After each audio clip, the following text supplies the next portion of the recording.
sky. Animals are great. It's 5 o'clock in New York City, and this is The Five.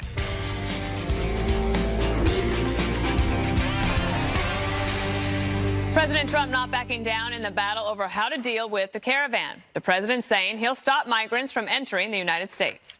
We are sending a simple message to the lawless caravans and to the illegal trespassers marching toward our border. It's very simple. Turn back now. Go back home. We will not let you in. We are not going to let you in. President Trump also accusing migrants in the caravan of using children as human shields after Border Patrol agents fired tear gas on Sunday. Why is a parent running up into an area where they know the tear gas is forming and it's going to be formed, and they're running up with a child? And in some cases, you know, they're not the parents. These are people, they call them grabbers. They grab a child because they think they're going to have a certain status by having a child. And counselor to the president, Kellyanne Conway, blasting media coverage of the attempted border breach. The media, mainstream media, only wants you to see the children, the families. They're not telling you that most of the caravan are males traveling by themselves, that, of course, projectiles and rocks were thrown at our brave men and women at the border, and they use non-lethal force in response because they have a right to defend themselves and to make sure that others who are there are not harmed. Meanwhile, a potential government shutdown now looming, with President Trump reportedly demanding $5 billion to build a border wall. We'll get to that in a moment. But, Greg, how are we going to wrap this up down there? I did have a report earlier today on the Daily Briefing. No, I'm sure you weren't watching. Oh, that's at 2 p.m., correct? That there were two. Was Chris Stirewalt on? No, he was not. Not today. There were two busloads of teenagers who have decided to go home. They turned around and went back. That's a smart move. You know, one of the burdens of being a conservative is we're always siding with the constrained law and order perception, which means that we'll always be accused of lacking compassion. There's no way out of it. If you are a conservative or a right-winger or even a libertarian, you will always be seen as insensitive. And especially in situations like these, you will be accused of being cruel because they'll have footage of tear gas and pepper spray, and it makes everybody look bad. The problem is, it's actually the opposite, because who warned that this was going to happen? Us. And when we talked about this, we were accused of being exploitative or exploitive. I think both will work. So, or that this was just a right-wing figment that we were talking about. So when we talked about this happening and saying it wouldn't end well, the other media laughed at us. And then when it actually happens and it doesn't end well, they blame us. So you can't win, and it's actually wrong. I think it's the conservatives and the people that are for law and order and constrained that were actually had the best interests for this group of manipulated souls. These are souls who are being manipulated by activists, and it's a persuasive left-wing ploy to do this kind of thing, but it never ends well for the people that are being used. Jesse, I talked to an administration official at DHS who said that I asked the question, what does success look like to you in a month? And they said an orderly process for asylum claims taken place in Mexico, that they think that that's what they would like to get to, and that's their goal. It's a good goal. I don't know if it's ever going to happen. Now that I'm a dog owner, Dana, I'm much more compassionate. I want to let the caravan in. I feel like these people deserve a chance. And then I listen to Greg talk, and I think, you know what? You can be compassionate and be for law and order. You can be a compassionate conservative. Did I just say a compassionate conservative? I just walked you right into that slogan, didn't I? The perfect person to articulate that. So, listen, this has to be fixed, and it has to be fixed soon, because not only do the people on the northern side of the border dislike it, the people in Tijuana hate it. It's a huge crisis. And for some reason, all the people that are American citizens, the Border Patrol agents that are our fellows by the left, yet the people from Central America throwing rocks at their heads, they're the victims. They're the heroes. And it's completely backwards, because this president believes in America first, and the left believes in blame America first. It's an underdog mentality. They're uncomfortable with being the world's superpower. So whenever an underdog or a third world country or anybody not as powerful as America has any sort of assaults on this country, the immediate thought is, what did we do to provoke this? Why are we to blame? How can we, accept this assault in a polite way, because we're so powerful, we can just take it on the chin all the time. And that's the wrong way to think about it. And that mentality has really infected the thought process of many people on the left that are okay with what's going on at the border. And I just think it's wrong. I'm not sure if anyone, Juan, do you think that the Democrats are worried that they are being perceived as being okay with what's going on south of the border? I think that what they worry about is how President Trump is trying to structure this as an invasion, as somehow these are people who constitute a threat to American security in some cases, or they're criminals or gang members, as opposed to the reality, which is that they're a desperate bunch of people who are coming and seeking asylum. What we've done is, at the moment, we've funneled them all in to one place, and then we tell them to wait on the other side. And, of course, there are long delays in terms of the processes that we were talking about. And so then people get frustrated, as human beings do, especially when they've been through a long journey, apparently about a quarter to more of them with children. And so the children are out of control. Everybody's frustrated and anxious. And then you get situations like this. I think who created this was Donald Trump. He didn't start the caravan. No, I didn't say that. People shouldn't riot because they're waiting. All immigrants wait. No. You don't wait like this. Oh, yes, you do. Let me just say that previously you had people waiting. So what we've had with Trump, I mean, just stop and think about it. You had separation of families at the border. Obama did that. No, he didn't do it like this. And secondly, you have things like, go after, close the borders he's now talking about. This is, again, it's absurd. But how again, did Trump start the caravan one? He didn't start. I didn't say he started. I said he started this by forcing. He said, right now, the only way that he wants people, a federal judge has said he's wrong, but he said the only place that you can apply is through existing ports of entry. You can't just come across the border, which has been the practice in the past for people who are seeking asylum. So then you put people in jeopardy, you create anxiety, and then you say, you're bad people. This is outrageous. Let me get Morgan in here, because the sheer number of people that are coming over, I think that is what has definitely changed. And DHS has said that they were watching this. They're like, this is the biggest caravan. There's another one behind this one and another one yet behind this one. And so something else needs to happen. It can't just be status quo. Actually, I think the last time I was on the show, Dana, you brought up a great point, and I'm sure I've been talking about this too. It's in our Great Point Journal. Yeah, I have a Great Point Journal. But we're not looking holistically about where the root of all of this is coming from in Central America. When we're looking at all of these countries that are failed states, we need to look at a regional approach to this. And also, when you look at the border, it's not just about immigration or migrants coming in. 90% of the heroin, the majority of the fentanyl that's getting in through this country gets in through the southern border. So politically, all we're seeing is, because the media has decided it's politically correct to be on the side of the immigrants. So we're seeing images of children and babies, which is terrible.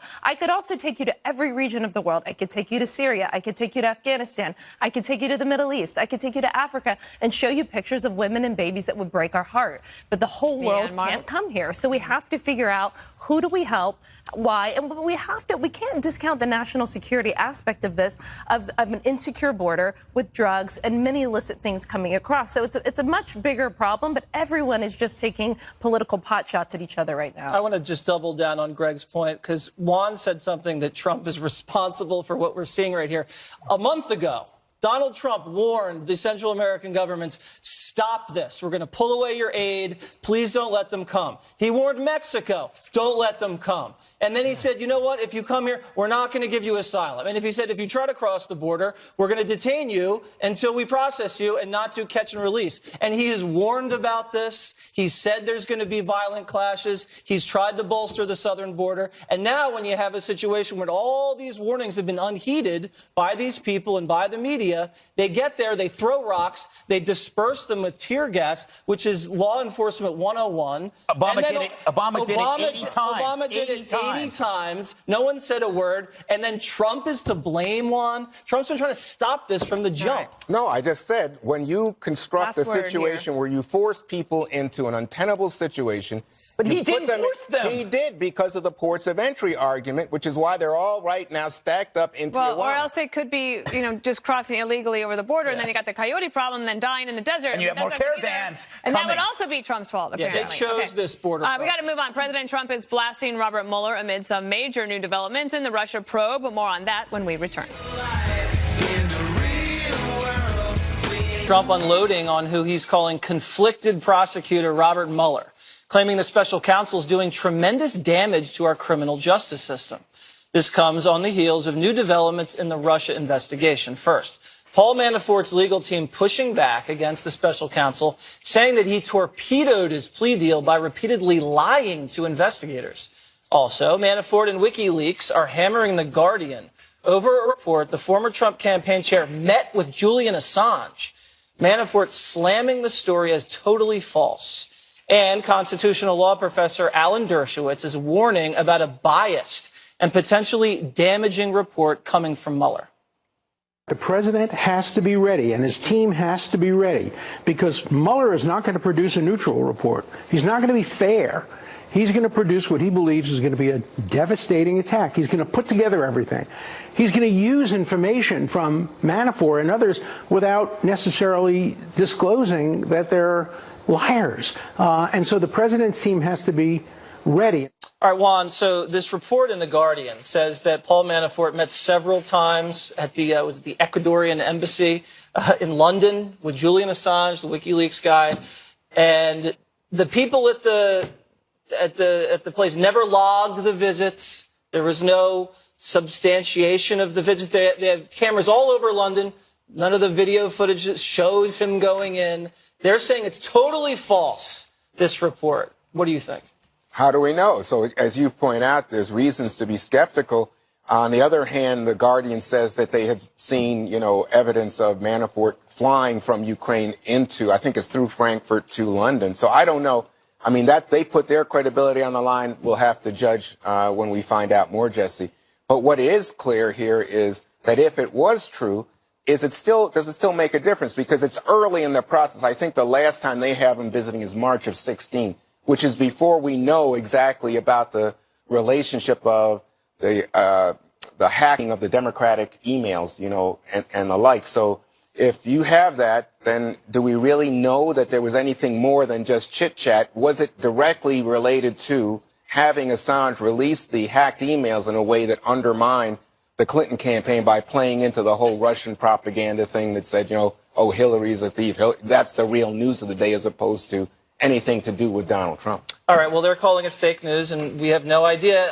Lying to Mueller, that is the charge Manafort's facing. They're going to revoke his plea deal. Some people say, Dana, that, he cut the plea deal, and then he's not telling the special counsel what the special counsel wants to hear, and that's the basis of this. Well, we'll have to find out, because Mueller is moving for the sentencing to happen immediately and pulling the plea deal. So when you do that, you have to write a sentencing memo that explains why you're lying. I don't think that they would go to these lengths and say, we're pulling it because he's lying to us and we're not going to be able to show you why. You have to show why.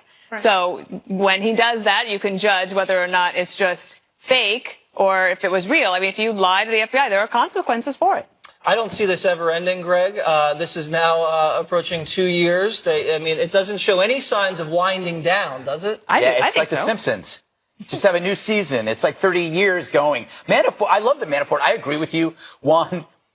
The Manafort meeting is just, to me, hilarious that he met Assange in 2013 because he really thought there was a possibility of a Trump presidency. He might have been the only person on the planet who believed there would be a Trump presidency in 2013 that would then, a president who wouldn't extradite him. That makes absolutely no sense. Yeah. Either that or Assange truly is a genius. I think that no matter what comes out of this whole thing, it'll be delicious chum for the mainstream media, but I don't think any of it will have legal consequences for Trump.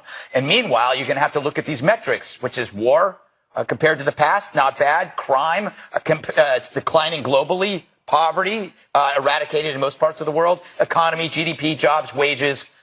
Enough said. So you can have your scandal, but the world's going great. So if Dershowitz is right, Morgan, and the report comes out, and there's nothing kind of criminal in it, but it's, as he calls it, politically devastating, I'm sure there's going to be people on one side that's going to say, see, no collusion, and then on the other side, they're going to see, Trump's a villain, and they're just going to go to their separate corners? I think that's true. There's always a lot of moving parts to this story. And as it relates to Manafort, essentially what Mueller is saying is that he is no longer useful to the government. He's no longer a cooperating witness. That's he's saying that he lied, which is different. Right. They're saying he lied, but he's also not able to prove whatever narrative that they're trying to put out there. But who still is cooperating? We know Flynn is still cooperating. We know Cohen is still cooperating. We know that because they haven't been sentenced But Flynn's yet. sentencing is next Tuesday, December 4th. That's why I do think this is starting to wrap up. And these developments started after President Trump turned in his answers. So that's why I think that you could see that they're like, okay, let's wind it on down then. Well, and if you move to combine sentence Mueller. If you combine that Manafort. with the Russians who have already been indicted for hacking and for the social media campaign, I think you can actually start to see what Mueller is trying to connect here is,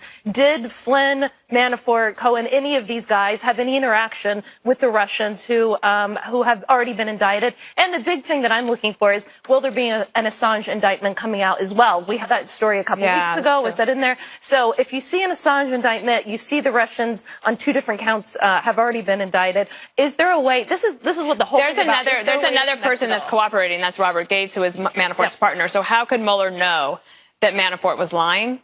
Well, he's still talking to Gates. That's the possibility, and that's how you show the connection in the sentence. Right. Gates is a known liar too. I mean, he will say anything in order to save his tail. And he was proven a liar when he was under cross-examination. And also, Trump has submitted some answers now. So that I just said. I don't understand how that works. But the question is, was Trump's lawyers, were they in touch with what was being said? Or maybe Trump's answers get you to the part where you can start to wrap this up and conclude it. Sentence Flynn, get Manafort done, and get it over. Wrap up this segment. So what we see is, in fact, you have President Trump today going after on to the monologue. But he's going after Mueller in such a way that would suggest that we are about to wrap it up, and it's not going to be good news for him when he starts to say, oh, these people should be going after Hillary Clinton. Oh, my gosh. Talk about distraction. Big time. Gaslighting. Okay, Juan. You heard Gaslighting. Is Twitter unfairly silencing conservatives while radical lefties get a free pass? Next on The Five.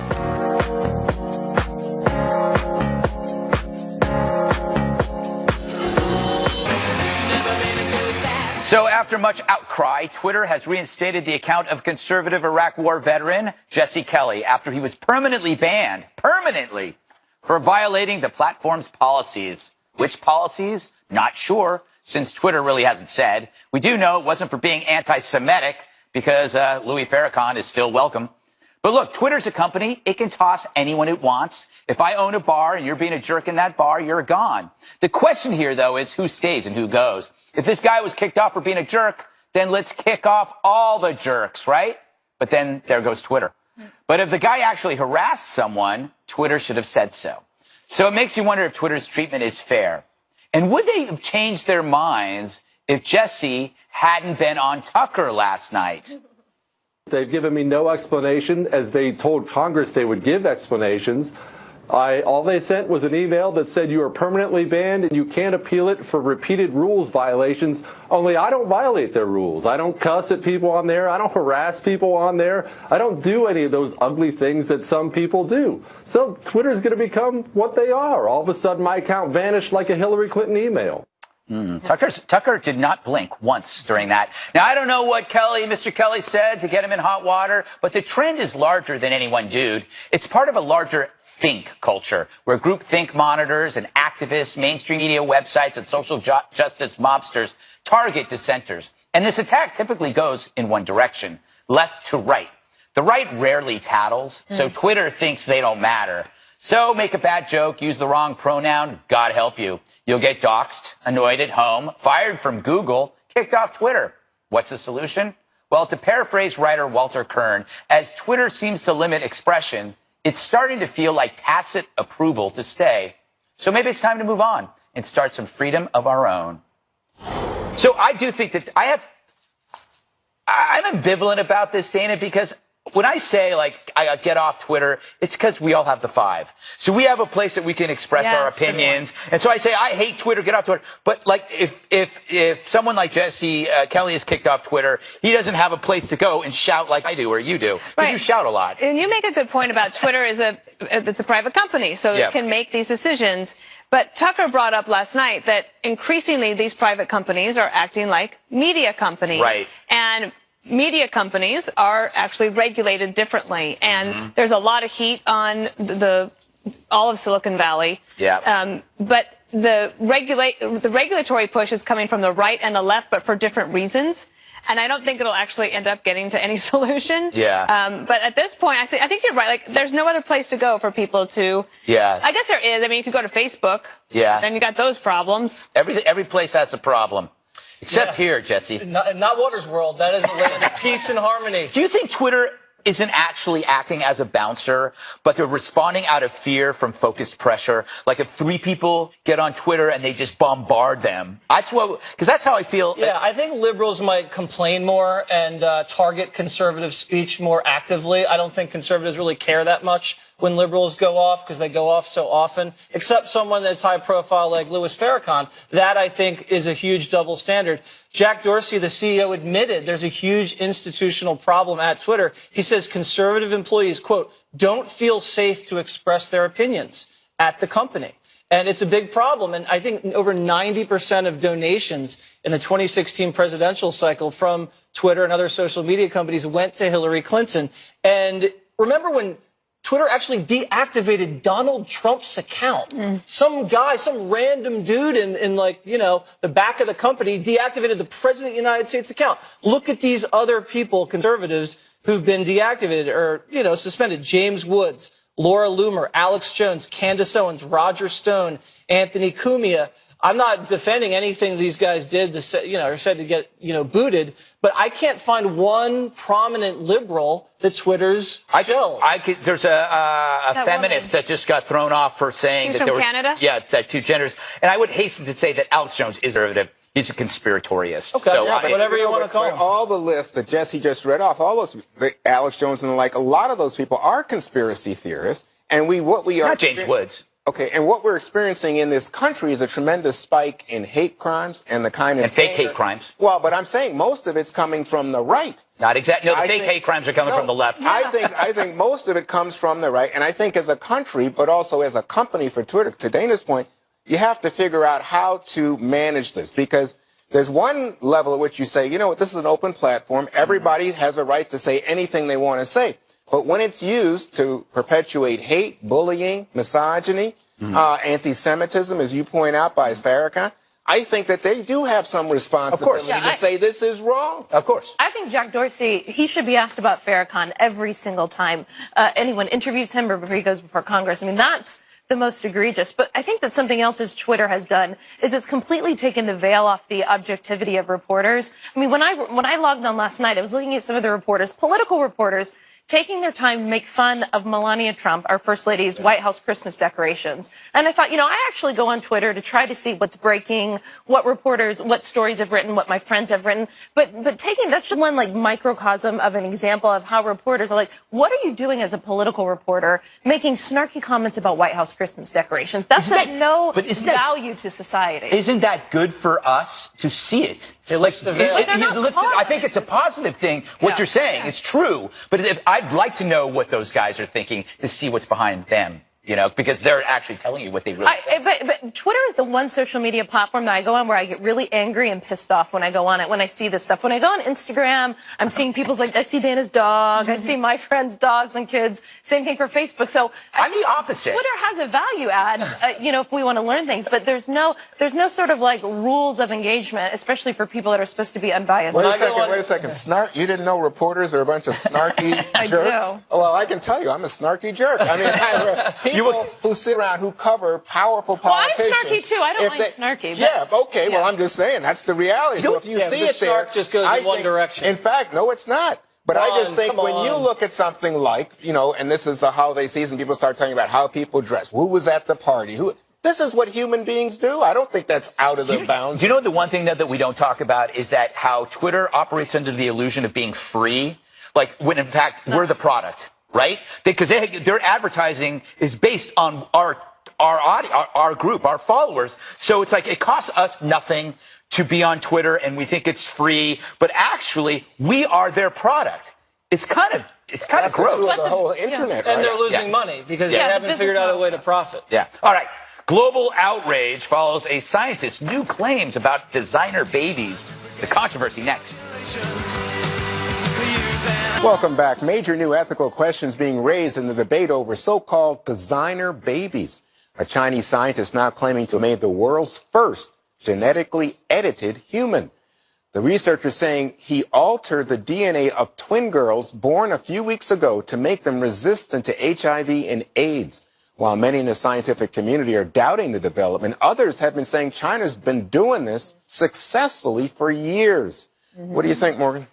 Well, I think so. There's a big debate of like, is it a designer baby when you're choosing the eye color or the hair color or something like that? Because you can already, well, you can choose the gender if you're getting IVF in terms of which embryo you want to use. I think this is actually interesting. I'm not totally sure where I stand on making babies resistant to HIV or any sort of terrible disease. I do think with the Chinese, you have that awful aspect of them prioritizing male babies over female babies for so long, and the abortions and things that happen that I thought was terrible. So I don't actually know where I stand on it ethically, because part of me makes me think, I don't have children yet, but if I have them and you could make my son or daughter resistant to cancer or HIV, why wouldn't I want that? Well, in fact, in the polls, Jesse, what you see is like 80% of people say this is going too far. I mean, I think they may be thinking in Morgan's terms about eye color, IQ, all that kind of stuff. Which is a little creepy. Right. But then when you ask the question if it's in fact helping a child that has an existing disease, people are much more open to it. It's the idea that you are going forward and saying, well, this will make you resistant to something that may happen. What do you think? Yeah, I agree with the public sentiment on that. Except, I think we need to get with the program. If the Chinese are going to outpace us, and this is a competitive world, Juan, and they're pumping out all these designer babies that are, you know, winning all these gold medals at the Olympics and inventing all these great things, and they're going to Mars and colonizing it, and we're sitting back with these regular babies that are just like hitting their heads on the sofa. I mean, we got to get with the program, you know? Let's go, America. Wow. I thought you were a pro-American guy, because I think we do pretty well at the Olympics. Yeah, we do. But, I mean, if we need a leg up, we need a leg up. Oh, a leg up. All right. I'll keep that puppy in mind. But, Dana, you know, what the supporters are saying is, hey, way back in the 1970s when we came up with in vitro fertilization, everybody, oh, my God, what's going on here? Yeah, so I went to a lecture like 3 years ago about this very issue, and the debate really centered for about 45 minutes about people raising their hands saying they think this is terrible. These were all Americans, by the way. Terrible. This is concerning. This is ethically a problem. What's going to happen to the gene pool? What about people that have disabilities? What will happen to them? And all of the angst. And at the very end, the scientist from Google stood up and he said, yeah, well, that's all very interesting, but the Chinese have been doing this for years. Like this debate is over. It's already moved on. So the scientific development has happened already. I don't know if this has actually happened. There are doubts about this particular scientist, but there is a race to get there. Wow. So, and Greg, we don't know what happened to the twins. I know. This is why we have to look at this with some cautious skepticism, a phrase I coined. But I'm with Jesse.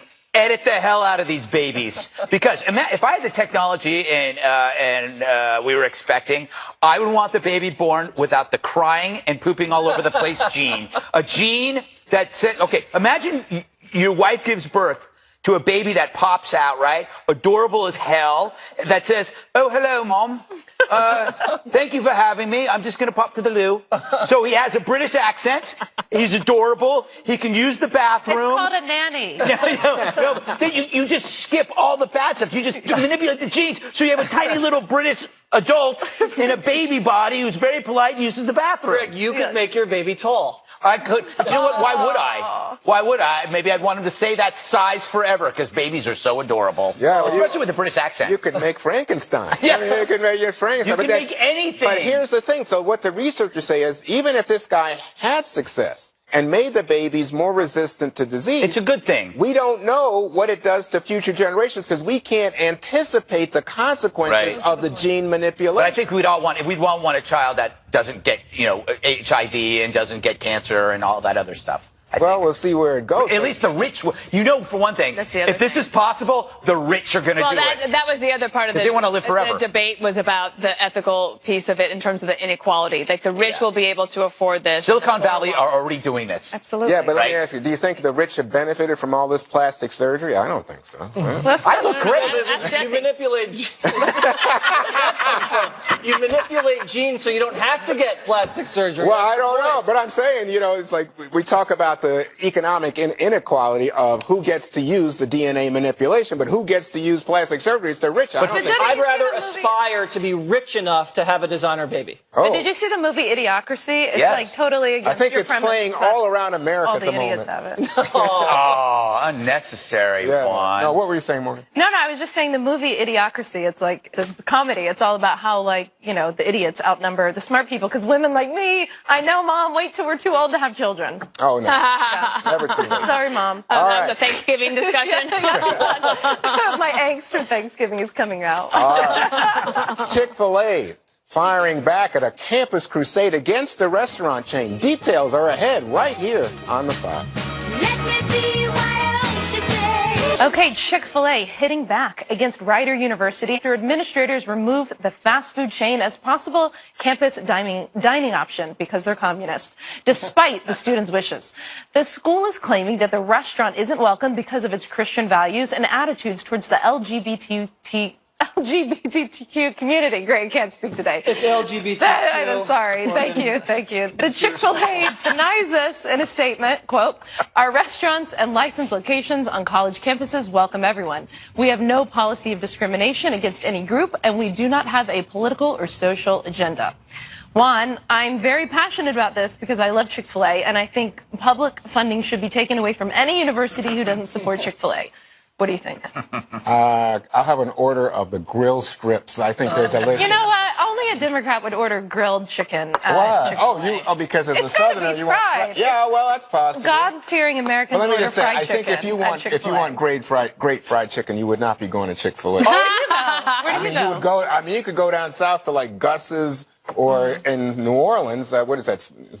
Annie Mae You like Scott's Popeyes? house. What? You like Popeyes? Love Popeyes. Popeyes is pretty good. I think Dirty so. rice. So anyway, that's where you go if you want fried chicken. But this conversation is an interesting one because it seems to me that Dan Cathy, who's the head of Chick-fil-A, he wants it both ways. He says that he is a devout Christian and he has a biblical interpretation when it comes to LGBTQ. Did I get Jesse? I know, I screwed Okay. up. So he says he has, and in fact, they close on Sundays. They've closed on Sundays because of It's his the most faith. annoying thing ever. I always want Chick-fil-A on Sunday, Okay. Dana, whenever it's closed. So how can he? So if somebody says, "Hey, Mr. Cathy," and this is what Boston has said, the city of Boston said they weren't even going to allow him in at one point.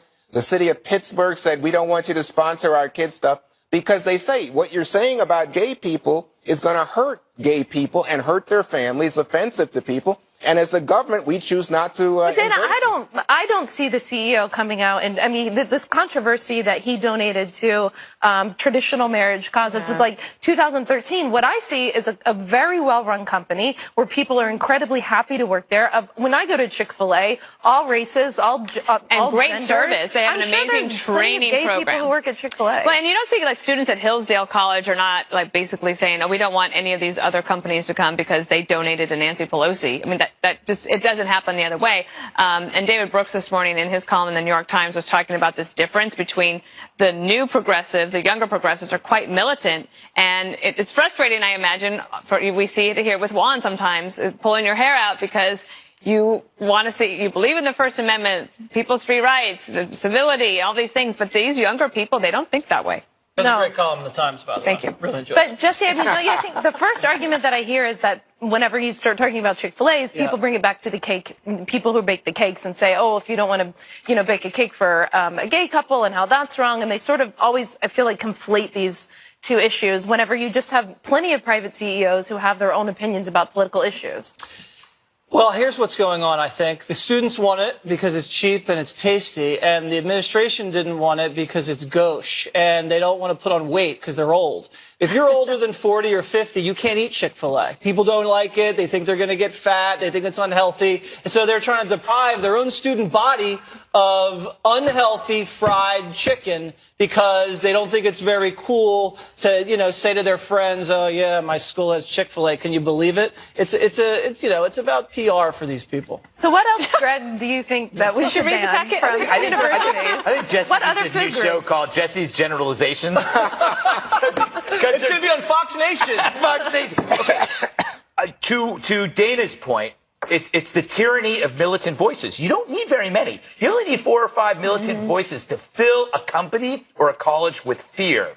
All right. Oh, my God, they're targeting us. What can we do? So it's the Finks versus the cowards in a college.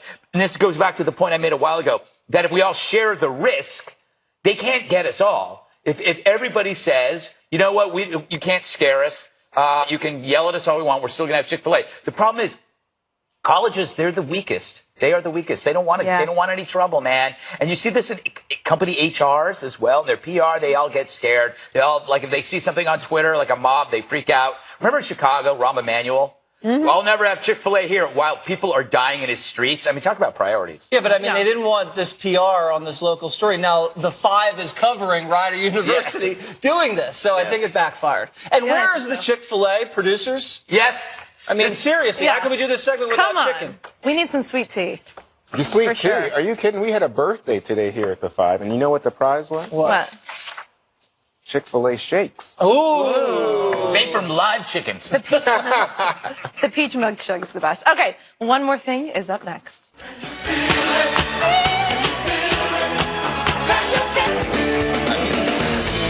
It's time now for one more thing. Jesse. Okay, Chris Gursky vacationing in Switzerland. Never been there. He tried to give hang gliding a try, but Juan, it almost left him hanging on for his life. They see the pilot forgot to attach this guy, so he's there like unattached, hanging down, hanging on for dear life. Oh my gosh. He actually describes how he stayed calm during the flight. Listen to this. Pretty much stayed, tried to stay calm and focused and, just decided that it wasn't my time. I'm going to hold on as long as I possibly could. That's a very smart idea. So it took about 2 minutes. He glided it down, and he tore his bicep and hurt his wrist. And he says he's going to still go hang gliding again. And the president of the Swiss Hang Gliding Association describes the incident as horrifying. Who knew there was a Swiss Hang Gliding Association? They're great fun. They are. Also, I'm on Hannity, which also is kind of like hang gliding without a strap. There I am. Yes. Tonight, Waters. Hanging with Hannity. Hanging with Hannity. Generalizing all the way.